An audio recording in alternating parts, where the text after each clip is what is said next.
आइए साहब, ये है पुराना गोदाम। तुम जरा बाहर जाओ।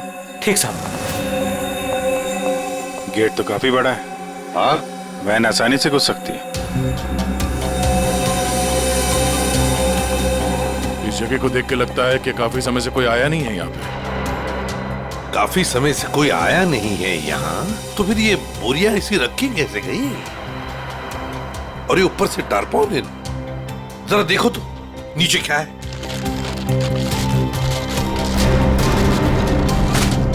ये देखा?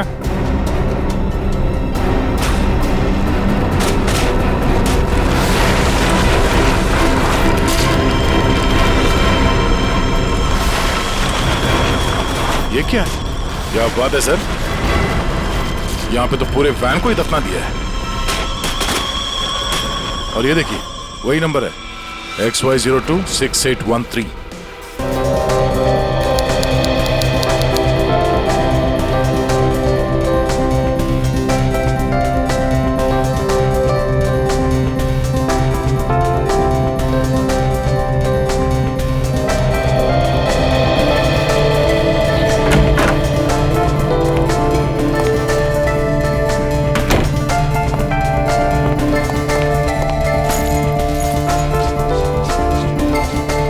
बर्फ तो ऐसे गिर रही है जैसे मनाली को भगवान एंटार्क्टिका बनाने के मूड में है।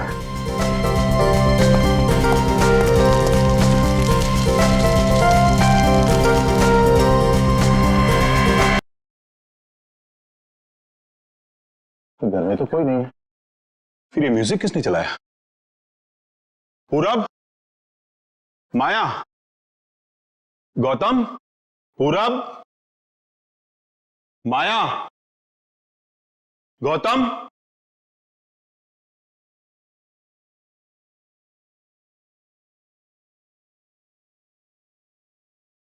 अगर बच्चे नहीं है तो फिर कौन है? कौन है यहां? कौन है?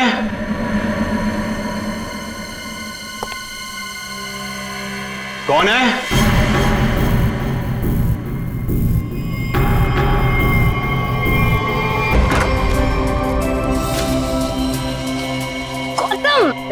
इधर मत कर। क्यों? इधर मत जा, फिर मुझे साफ करना पड़ता है। मत। अच्छा मैं तुझे ही साफ कर दूंगी। तुम तो लड़ने झगड़ने बंद करो, डैड घर में ही है। अच्छा है, तो मैं डैड से गौतम की शिकायत करती हूँ। डैड देखिए ना इसे, पूरा घर गंदा कर रहा है। डैड, डैड,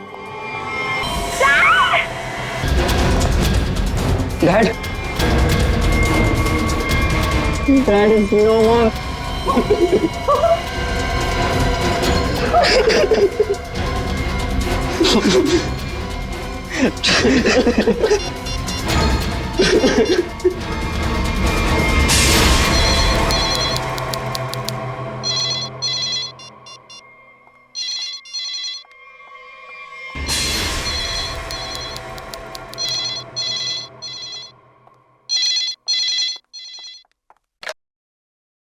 हेलो, हाँ वो लोग आ गए हैं और किसी भी वक्त घर पर पहुंचने वाले हैं।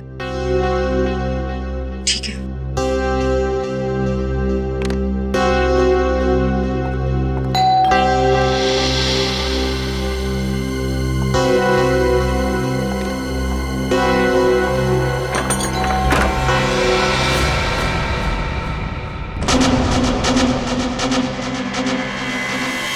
ओह माय गॉड, क्या हुआ किलोरी?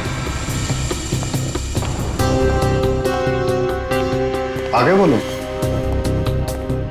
वो लोग तो नहीं आए, लेकिन ये ताबूत कोई छोड़कर गया है और कोई यहाँ दिख भी नहीं रहा। ये जगन का ताबूत होगा, लेकिन ये तो बच्चे लेकर आने वाले थे। हाँ, पर बच्चे तो यहाँ नहीं है। जब मैंने दरवाजा खोला तो बस ये ताबूत यहाँ रखा था। तुम एक काम करो, पूरब को फोन करो, पूछो कहाँ है वो लोग। हाँ।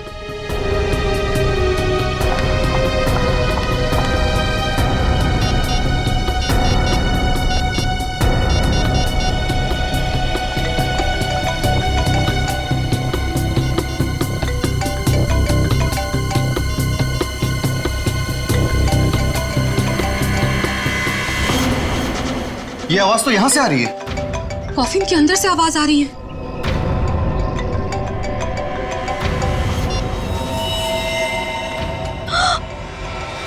खून! विक्रम, खून! Oh my God! कुछ तो गड़बड़ है। पुलिस को फोन करो जल्दी। 1 मिनट, तुम पैनिक मत हो, खोलकर देखते हैं ना।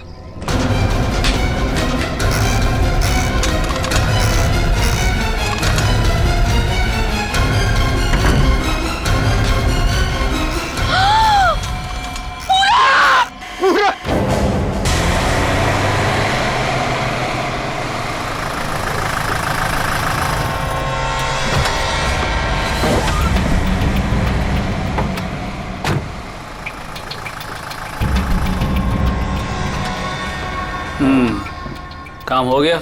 यस बॉस, आज तो आप हमें शाबाशी दोगे बॉस। किसी को कोई शक तो नहीं हुआ? कोई शक नहीं बॉस, इतनी सफाई से लाश को ठिकाने लगाया है कि उनके रूहें कांप जाएंगे, रूहें। ए, बस बस बस, आज तक तूने कोई काम ढंग से किया है? बात करता है, मैं खुद चेक करूंगा।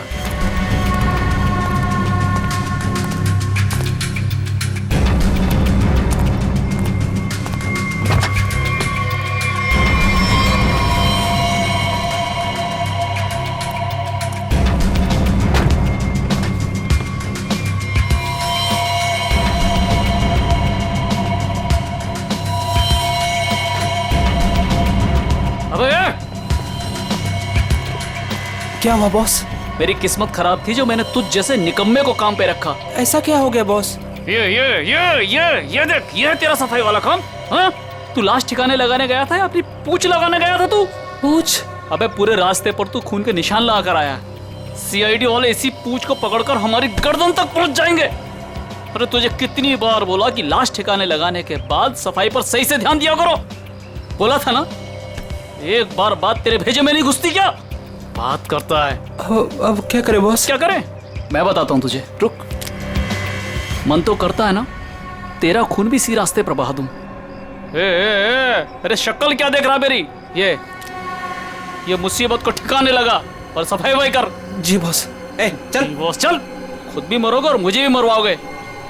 चल।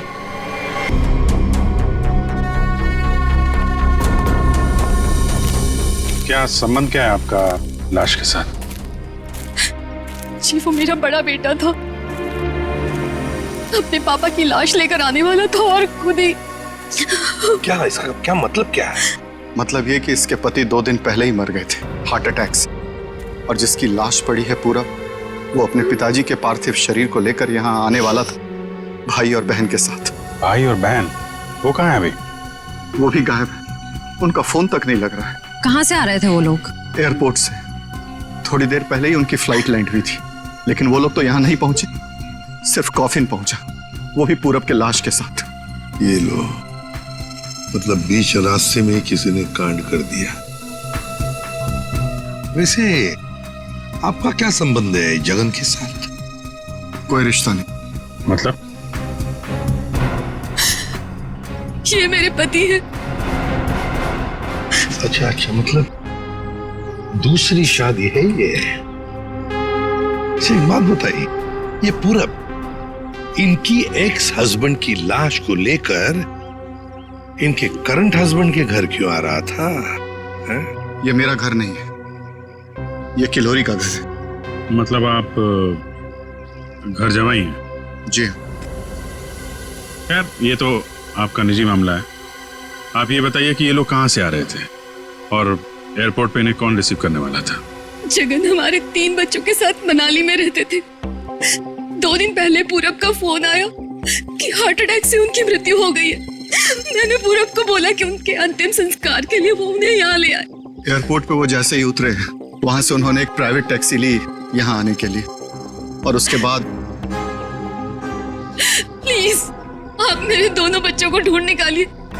माया और गौतम कहाँ है, कुछ पता नहीं चल रहा। ठीक है, आप चिंता मत करिए, हम उन्हें जल्दी ढूंढ निकालेंगे।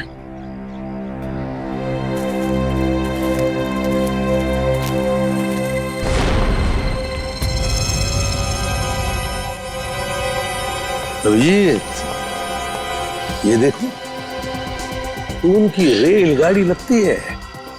ऐसा?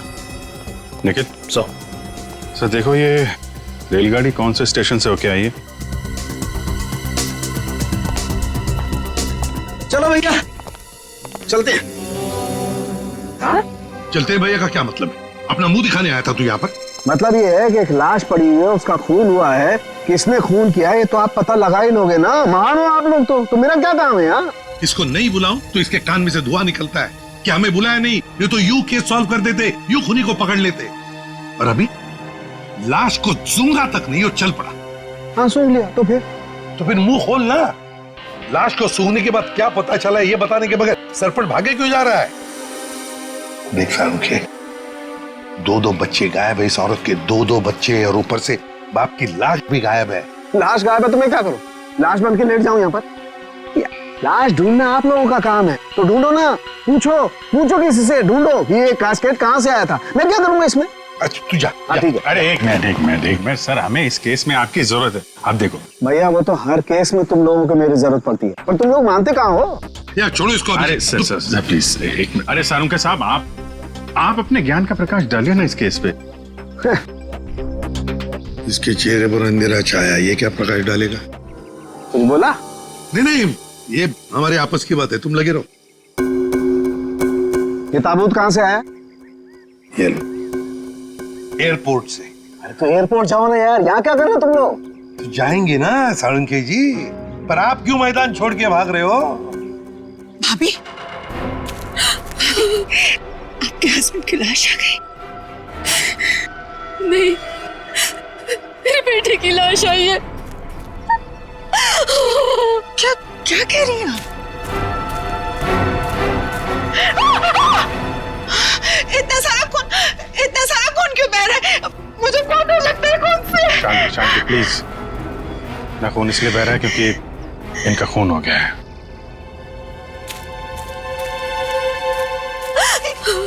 क्या कह रहे? पूरब का खून हो गया भाभी। वैसे आप ये मेरी बहन है और किलोरी की ननद। लेकिन भाभी इसमें पूरब की लाश है तो आपके हस्बैंड की लाश कहाँ है? साळुंके, अगर 5 साल के बच्चे की तरह मुंह बना के नखरे नहीं करता ना तो अब तो कोई सुराग मिल जाता तुझे। भैया ये नाक के अंदर छोटे छोटे दाने दिखाई दे रहे हैं ना, शायद यही एड्रेस। किसका? उनके हस्बैंड की लाश का। अरे तुम लोग कर क्या रहे हो? आज फिर किसी पैसेंजर का लगेज मिसिंग हो गया। तुम लोगों की वजह से किसी दिन गवर्नमेंट मुझे इस ऑफिस से मिसिंग कर देगी। ठीक से काम करो। Yes sir.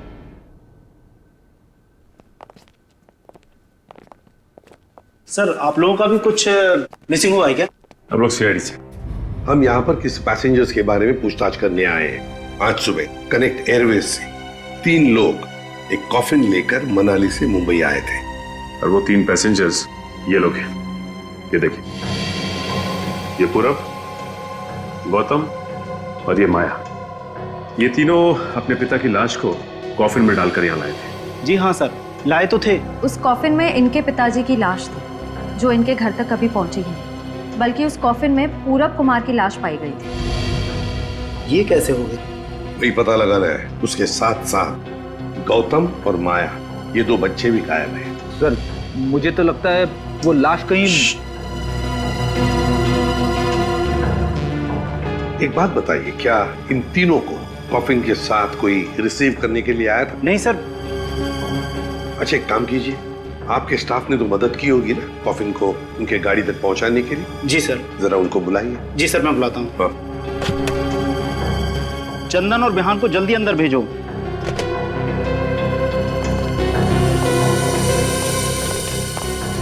क्या हुआ सर?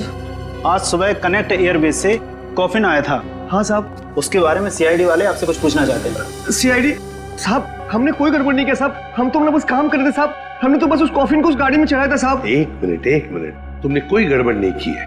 सिर्फ इतना बताओ कि जब तुम ये कॉफिन यहाँ से उनके गाड़ी तक ले जा रहे थे तो उस दौरान उसके बीच में कभी कोई मिलने आया था या कोई ऐसे कुछ भी हुआ था क्या?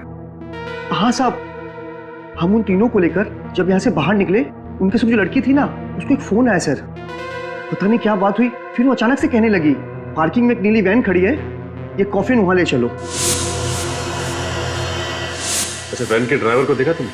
नहीं साहब, वैन के ड्राइवर को तो नहीं देखा, लेकिन साहब वैन का नंबर मुझे याद है। गुड, तो नंबर दो। XY026813। सचिन, पता लगाओ इस नीले रंग के वैन का। पूरब, गौतम और माया 3 बच्चे अपने पिता जगन की लाश को लेकर मनाली से मुंबई आते हैं। लाश को कॉफिन में लाते हैं बाय एयर। मुंबई पहुंचने के बाद वो अपनी मां को फोन करके बताते हैं कि वो मुंबई पहुंच गए और साथ साथ वो कॉफिन भी। मगर जब ये कॉफिन उनकी मां किलोरी के घर पहुंचता है तो कॉफिन में से निकलती है बड़े बेटे पूरब की लाश। जगन की लाश गायब है और उसके साथ साथ गौतम और माया दोनों बच्चे भी गायब हैं। तीनों के तीनों गायब। सर, हो सकता है कि जिस वैन में वो लोग लाश लेकर जा रहे थे वो वैन कहीं रुक गई हो और शायद वहीं पे कुछ हुआ हो। बस तो इसीलिए तो उस ड्राइवर की जरूरत है हमें। वो ड्राइवर कौन था, उस गाड़ी के बारे में डिटेल, सब कुछ चाहिए हमें।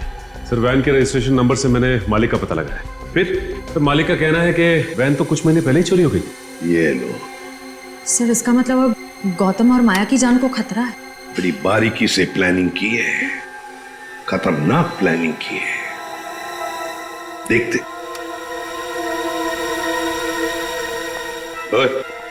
अंकित, कुछ मिला? हाँ बस, ये देखो, ये मिट्टी कॉफिन के नीचे लगी हुई। इस मिट्टी में इस कॉफिन का पता। मिट्टी में पता?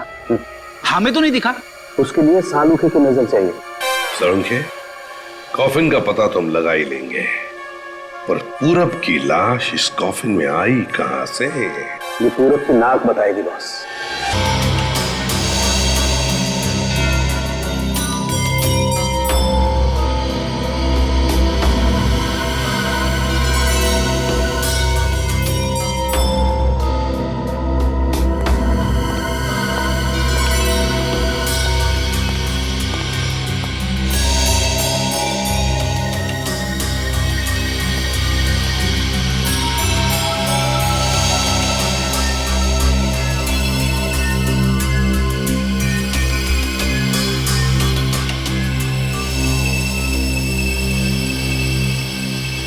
हाँ सर, कुछ पता चला? भाई अभी तक तो शक पर ही काम कर रहा है। शक दूर नहीं हुआ? हो गया, शक दूर हो गया। मुझे इसकी नाक में से पोलन्स मिले, पराग कण। सालूखे साहब, वो कैसे पता चला? फॉरेंसिक पोलिनोलॉजी से। सालूखे साहब, ये क्या है? रेडी, ये फॉरेंसिक साइंस की एक अलग टेक्निक है। सर, इसमें क्या होता है? निखिल, इस टेक्नोलॉजी से हम बहुत छोटे पार्टिकल्स लाइक माइक्रो पार्टिकल्स को स्टडी करते हैं, जो कि फूल, पौधे, कपड़े, मिट्टी, ऐसे कई सारी चीजों में पाए जाते हैं। वाह, क्या बात है तारिका जी, क्या नाम। लेकिन इसे बड़े ध्यान से देखना पड़ता है, क्योंकि कई बार क्या होता है कि आवारा भंवरे एक फूल पर बैठ करके उसके सारे पोलन्स, उसके सारे पराग कण चुरा करके भाग जाता है और पूरे के पूरे माहौल को गंदा कर देता है। सर, पॉलिन जो है हवा और पानी से भी फैलते हैं। इसमें बेचारे खाली भंवरे को ही क्यों दोष दे रहे हैं आप? सही कह रहे हो, बेकार में खाली भंवरे को दोष क्यों दें? तो होता यह है कि जब हम बाहर से आते हैं तो हमारे पूरे शरीर पर, आंख, नाक, कान, गले, सब पर पोलन्स लगे होते हैं, और इन पोलन्स की जांच करके हम ये पता लगा सकते हैं कि ये खास व्यक्ति किस जगह से आया है। ये तो है। मैं बताता हूं, ये देखो, यहां पर मैंने इससे पोलन्स ले लिए जो उसकी नाक में थे, और इन पोलन्स पे 2 ड्रॉप मिथाइलमाइन की डालते हैं और इसे हम कर देते हैं सिक्योर। अब इसे चेक करके हम ये पता लगा सकते हैं कि ये पोलन्स कैसे हैं, कहां से आए। ये देखो सर, ये तो नारंगी कलर में उभर के आ रहा है। और अब इस आकार को हम हमारे डाटा के सैंपल से मैच करके देखेंगे, ताकि पता लग सके कि ये पोलन किस टाइप का है। करके जरा मैच। हाँ।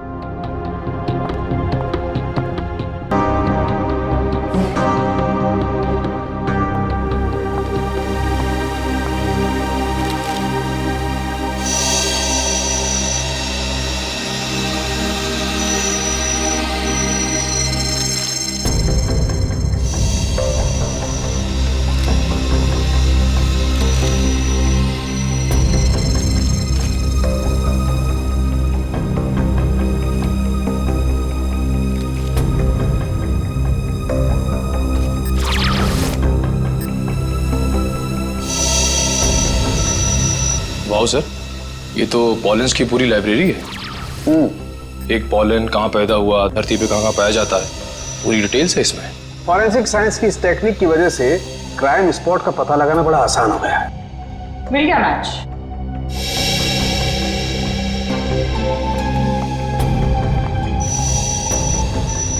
ये मैरीगोल्ड है जिसका हाइब्रिड नाम मरियासा गोल्ड 63 है।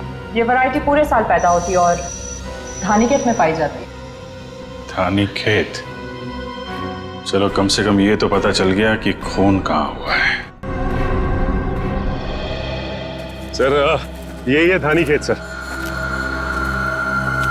तो फिर वैन यहीं पर लाया गया था। ये कार मार्क्स तो हैं सर यहाँ पे।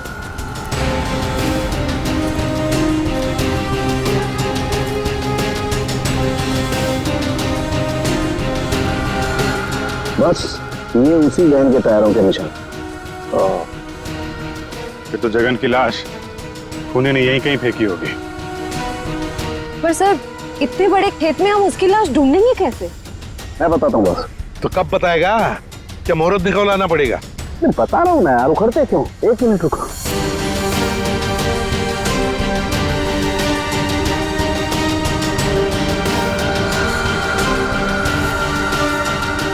ये देखो, ये मैंने फूल के पोले निकाले। अभी मैं जिस दिशा में उड़ाऊंगा और ये उड़ करके जहां जाएंगे समझ लो फूल भी उसी दिशा में हुआ है। लेकिन सर यहाँ तो हवा ना के बराबर है, ये कैसे पता चलेगा कि हवा किस डायरेक्शन में है? ये मुर्गा बताएगा। मुर्गा? हाँ निखिल, मुर्गा। ये मुर्गा है ना, किसान लोग अपने खेत में अक्सर लगाते हैं। इस मुर्गे से पता चलता है हवा का रुख कहाँ पर है। जिस तरफ हवा चलती है ना उस तरफ ये मुर्गा मुड़ता है और इसका फायदा होता है पेस्टिसाइड डालने में, हवा के हिसाब से। उस तरफ देखते हैं सर। हाँ चलो देखो जरा आसपास कुछ दिखता है क्या? सर। हाँ सर वहां पे कोई लेटा है? चलो देखते हैं।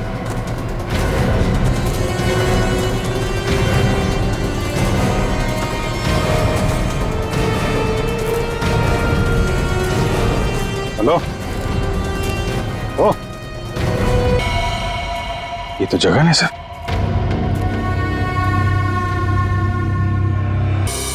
देखिए जगन की लाश हमें गेंदे के खेत में से मिली। क्या बता सकते हैं ऐसा कौन कर सकता है? कौन मार सकता है जगन को? कौन मार सकता है आपके बेटे को? है किसी पर शक आपको? किसी के साथ उनकी कोई दुश्मनी थी? है? मुझे किसी पर शक नहीं। कहीं ये मामला प्रॉपर्टी से रिलेटेड तो नहीं? अब हम पर क्यों शक कर रहे हैं? क्यों नहीं? जगन जी अमीर आदमी थे, मनाली में सेब के बाग थे, जमीन जायदाद थी। उनके मरने से और पूरब के मरने से और दोनों बच्चों के गायब होने के बाद प्रॉपर्टी तो आप लोगों को ही मिलने वाली है ना। देखिए सर, आपको बहुत बड़ी गलतफहमी हो रही है। हमें तो ये भी नहीं पता था कि जगन के पास इतनी प्रॉपर्टी है, सेब के बागान है और वैसे भी मेरी अच्छी खासी नौकरी है, अच्छी खासी कमाई है। मुझे और क्या चाहिए जिंदगी में? और मेरा तो इन सब से कुछ लेना देना ही नहीं है, मुझे तो प्लीज दूर ही रखिए। देखिए मैं अपनी फैमिली और अपनी वाइफ से बहुत खुश हूँ, मुझे और कुछ नहीं चाहिए। अच्छा, तो आपके कहने का मतलब है जो कुछ भी लेना देना है वो किल्लोरी जी का लेना देना? देखिए सर, आप लोग मेरे बच्चों को ढूंढने के बजाय मुझ पर और मेरे परिवार पर शक कर रहे हैं। नहीं नहीं नहीं नहीं नहीं किल्लोरी जी, हम आप लोगों पर कोई इल्जाम नहीं लगा रहे किल्लोरी जी। हम तो बस सच्चाई जानने की कोशिश कर रहे हैं। जैसे एक बात जरूर कहूंगा आप लोगों को, सच्चाई आपके लिए बहुत फायदेमंद होगी।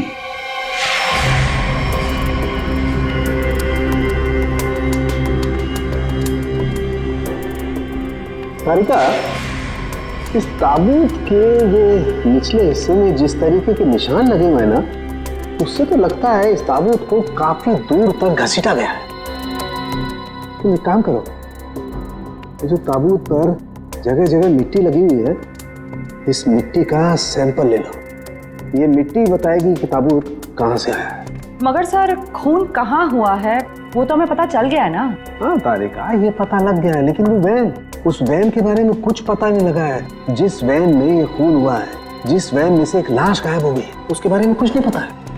एक काम करो, इस मिट्टी का सैंपल ले लो, फिर इस मिट्टी को हम बॉम्बे के सॉइल मैप से मैच करके देखेंगे। लेकिन सर, मुंबई के सॉइल मैप की कौन सी मिट्टी का फैलाव कहाँ तक है, ये हमें कैसे पता चलेगा? यू ट्रस्ट मी ना? कॉज तो फिर सैंपल ले लो, पता लगेगा, बिलीव मी।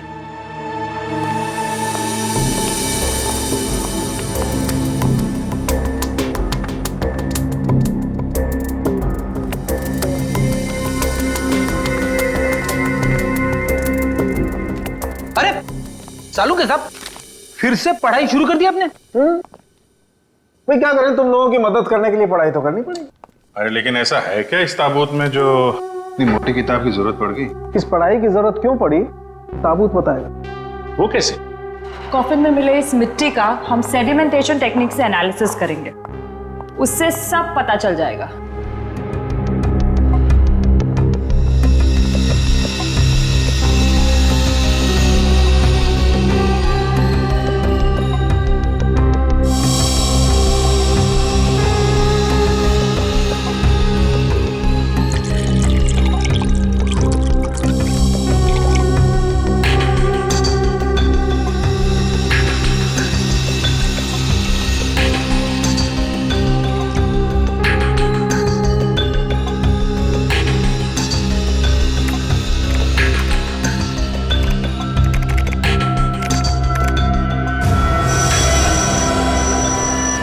ये देखिए,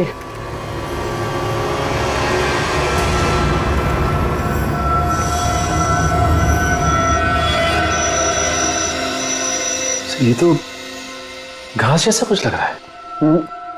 एक मिनट, अब देखो, ये घास नहीं है, ये मोलासिस है, गन्ने के वेस्ट से जो निकलती है, जहां पर गुड़ बनता है। मतलब ये ताबूत वहां पे ले जाया गया था जहां पे गन्ने से गुड़ बनाया जाता है, शुगर फैक्ट्री। सर, मुंबई के आसपास 2-4 शुगर फैक्ट्रीज हैं। अच्छा सालुका साहब, ये मिट्टी किस एरिया की है, कुछ पता चल सकता है? हाँ बिल्कुल पता लग सकता है।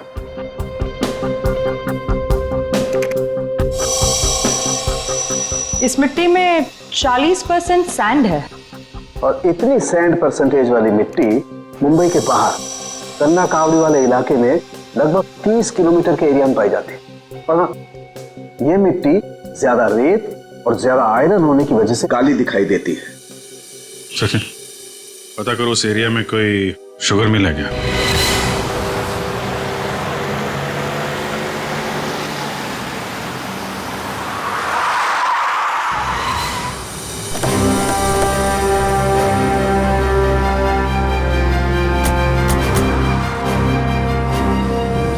चंगनलाल शुगर मिल। यहाँ तो लोग आ जा रहे हैं, चहल पहल है, यहाँ पे खून ही खून करके कैसे निकल गया? और तो लाशों की अदला बदली भी की है। डॉक्टर सालुंके ने शुगर मिल की बात की थी, और यहाँ आसपास 30 किलोमीटर तक यही एक शुगर मिल है। हो ना हो, खून हुआ तो यही है। चलो इससे पूछते हैं।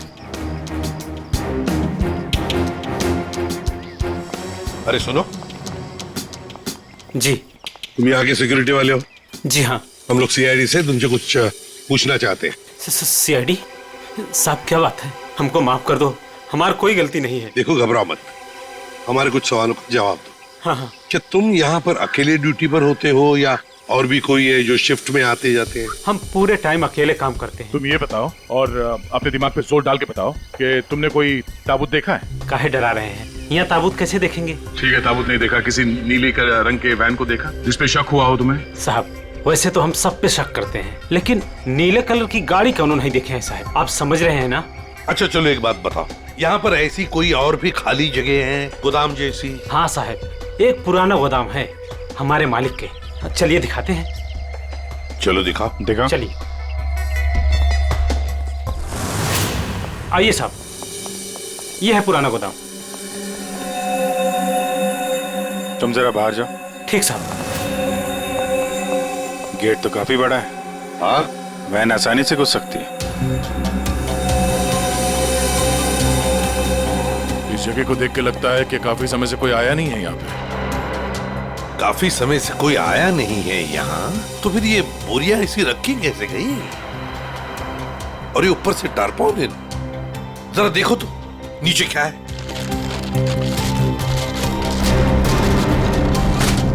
ये देखा?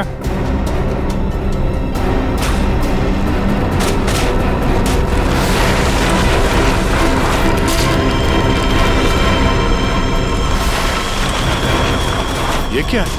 क्या बात है सर, यहाँ पे तो पूरे वैन को ही दफना दिया है। और ये देखिए वही नंबर है, XY026813।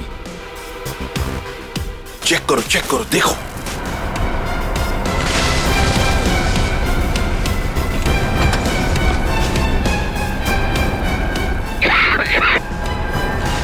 माय गॉड, इतना सारा खून। लगता है 24 घंटे से ज्यादा पुराना है। अभिजीत, लाश इसी वैन में से ले जाई गई है। काम करते हैं, पूरी की पूरी वैन को फॉरेंसिक लैब भेजते हैं।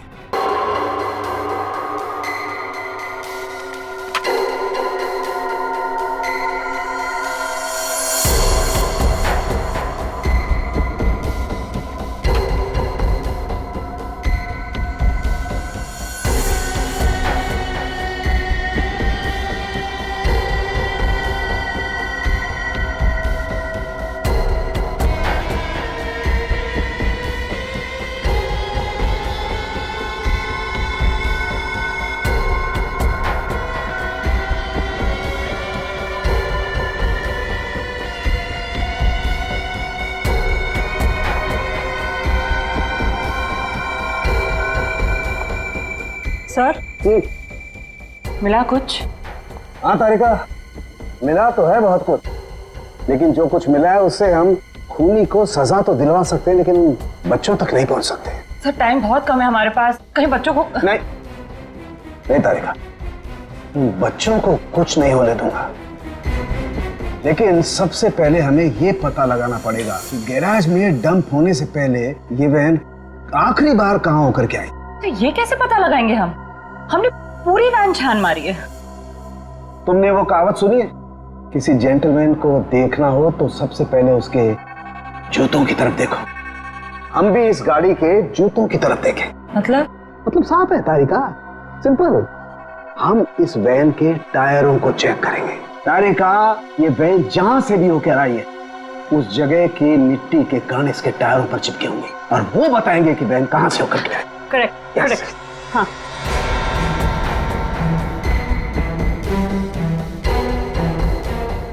जरा एक फोर्सा पता क्यों मिश्रा?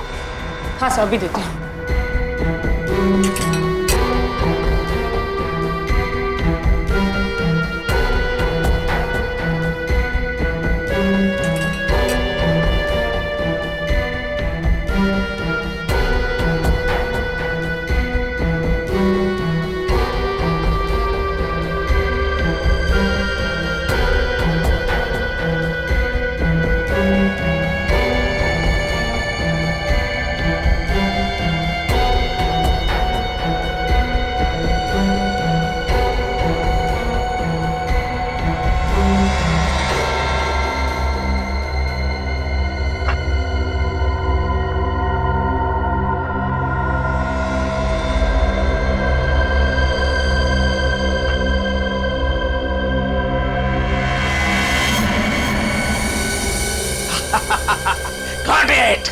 सर क्या है? क्या मिला है? सर बताओ ना क्या मिला है? हेलो। हाँ तारिका जी। हाँ अभिजीत। उस वैन में से कुछ एविडेंस मिला? हाँ मिला तो है, लेकिन मुझे नहीं पता क्या मिला है, सर बता ही नहीं रहे। अरे क्यों? डॉक्टर साहब हैं कहाँ? यहीं पे हैं, कूद रहे हैं, गॉट इट कर रहे हैं। अरे उन्हें ऐसा क्या मिल गया कि जो बरसात की मेढक की तरह कूद रहे हैं? पता नहीं, मुझे कुछ नहीं बता रहे, तुम ही बात कर दो। सर। हाँ अभिजीत। ओ अभिजीत, आज भाई साहब। भैया वो मैसेंजर हमें मिल गया है जो हमें गौतम और माया का पता बताएगा। क्या? सफेद रंग का एरो बनाया है पेड़ पे? अच्छा ठीक है, ढूंढेंगे। और वैसे वहां पोजीशन क्या है? यहाँ की सिचुएशन तो कंट्रोल में है, लेकिन हमारे सामने जो नजारा है उसे देखकर तो हमारे होश ही उड़ गए हैं सर। कोई बात नहीं, हम लोग पहुंच जाएंगे जल्दी। क्या कह रही है श्रेया? सब ठीक है सर? कह रही है कि वहां पे नजारा ऐसा है कि जमीन खिसक जाएगी पैरों के नीचे से। सर हमें जल्द से जल्द वहां पहुंचना होगा, पर लोग बहुत कम है, कहीं हाथ से निकल ना जाए। आप लोग कोई बताएंगे क्या हो रहा है? कैसे है मेरे बच्चे? ठीक तो है? प्लीज कुछ बताइए। मैम जरा धीरज रखिए, सब कुछ पता चल जाएगा। कुछ बताया होगा ना फोन पे उसने। आखिर हमारे बच्चे मिले कि नहीं मिले, कुछ तो मालूम होगा ना। देखिए अभी कहने सुनने से कुछ नहीं होगा, जो भी है वहां पे चलने के बाद ही पता चलेगा। अरे पता तो तब चलेगा जब वहाँ पहुँचेंगे। अगर भालू शेर चीतों को पता चल गया ना कि हम लोग यहाँ हैं, तो दुनिया में किसी को हमारा पता नहीं चलेगा। आप फिक्र मत कीजिए प्रीति जी, आजकल इंसान जानवरों से ज्यादा खतरनाक हो गया। हो सकता है वो आपको देख के भाग जाए। अरे उन्हें चिल्लम चिल्ली की आदत नहीं है, जरा शांत रहिए आप। क्या? एक मिनट। श्रेया, वो सफेद निशान वाला पेड़ मिल गया। सर उस पेड़ से राइट लेकर 200 मीटर स्ट्रेट आ जाइए। 200 मीटर राइट में। चलिए जल्दी चलिए। कोई मुझे बताएगा हो क्या रहा है? मेरे दिल बैठा जा रहा है, कहीं मेरे गौतम और माया को कुछ हो तो नहीं गया? बस और नहीं चला जाता, अब नहीं चल पाऊंगी। देखिए पीछे छूटने वालों को जानवर छोड़ते नहीं है, लंच या डिनर में खा लेते हैं। नहीं, मैं आगे जाती हूँ ना, आप लोग मुझे फॉलो करिए।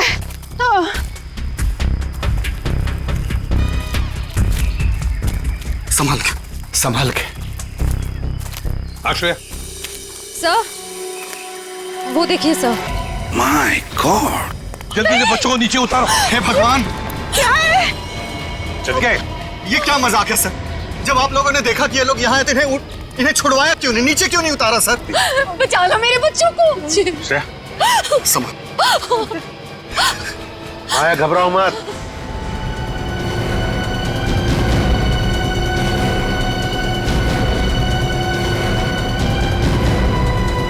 अब भेजो उसको।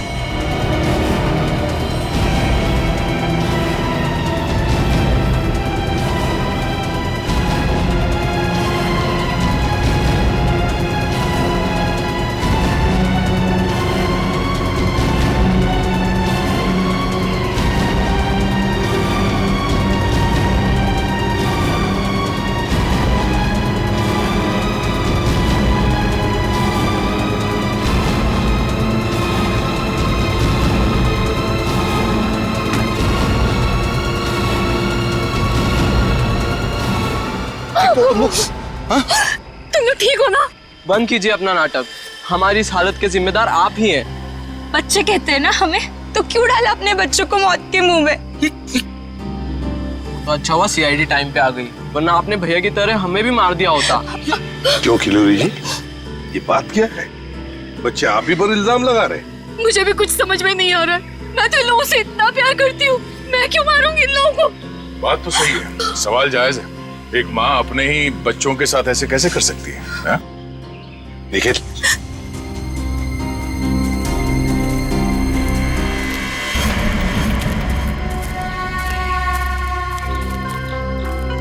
तुमने तो छुपने की बहुत कोशिश की और उस कीड़े ने हमें यहाँ का पता बता दिया। ये लोग कौन है सर? अरे मैडम कुछ पूछ रही, बताओ या और खातिरदारी करें? हमने और खातिरदारी की जरूरत नहीं है। देखिए साहब, पहले मुझे इमरजेंसी वार्ड में भर्ती करा दीजिए। हड्डियों से बड़ी अजीब अजीब आवाजें आ रही है साहब। तो मुझे दिन में ही चांद तारे नजर आ रहे हैं सर। ऐसा लगता है जैसे मैं अंतरिक्ष में। मुंह खोलो अपना जल्दी। कहाँ फंसा दिया तुमने हमें? मैंने फंसाया? मैं तो इन लोगों को जानती तक नहीं हूँ। आप नहीं, वो भाई साहब। दिमाग तो नहीं खराब हो गया तुम लोगों का? क्या बोल रहे हो तुम? हैं?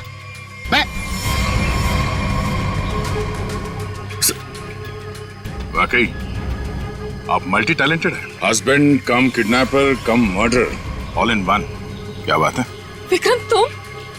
भैया क्यों किया तुमने ये सब? और क्या करता? इसके तीनों बच्चे मेरे छाती पे सांप की तरह लौट रहे थे।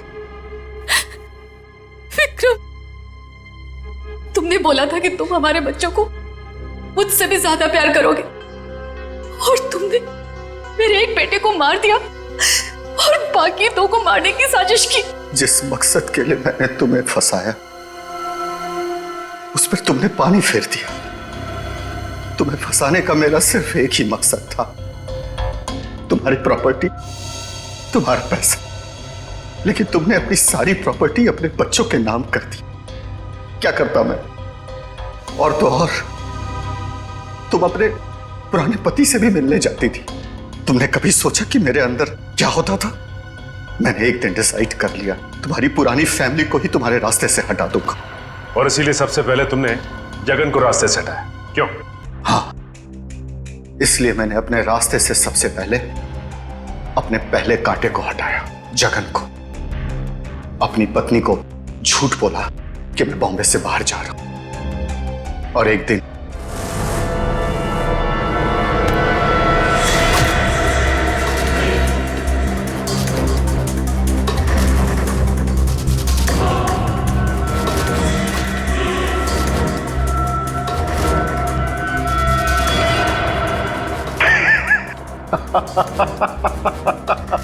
सोचा था जगन के मौत के बाद तुम्हारा झुकाव तुम्हारे बच्चों के लिए कम होगा, लेकिन मैं गलत था। तुम्हारा तो और बढ़ गया, और तो और तुमने उन्हें साथ रखने का फैसला कर लिया। पर यह बात तुम्हें बर्दाश्त नहीं हुई, इसलिए तुमने इन दोनों को भी रास्ते से हटाने का फैसला किया, क्यों? विक्रम, मैंने तुम पर इतना भरोसा किया, तुमने सब बर्बाद कर दिया। मैं तुमसे नफरत करती हूँ, नफरत।